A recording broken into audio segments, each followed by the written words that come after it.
Ustaz, sedih teramat sampai tak mampu nak angkat muka. Pasal layak kalau kita solat. Kalau Tuhan tak bagi, layak lah. Muka berkorak lagu kita ni, Tuhan tak bagi solat, sebut nama dia, layak. Sebab tu bila kita tahu ni anugerah, malu lah, tak layak dia boleh pilih. Saya kata solat apa, nak hidup pun tak layak, dia pilih je. Apa kelayakan? Saya tanya awal tadi, apa kelayakan? Nak mai ke dunia ni, dia tunjuk kat Tuhan, ada kelayakan ni lah hang kena buat aku. Apa kelayakan yang ada?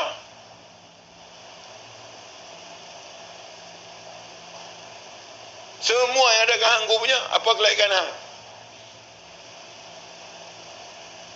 Habis kena TKO, habis check marking tu, habis selesai. Jadi apa kita nak tengok? Bagaimana pandang kasih sayang rindu Allah sampai kita hidup sampai hari ini. Tak lebih daripada pandangan Tuhan, kasih Tuhan, sayang Tuhan, rindu Tuhan saja. Wujud batang tubuh ni. Tengok-tengok lah kerinduan rupanya nak pipuh tahu nak muka. Okey. Okey.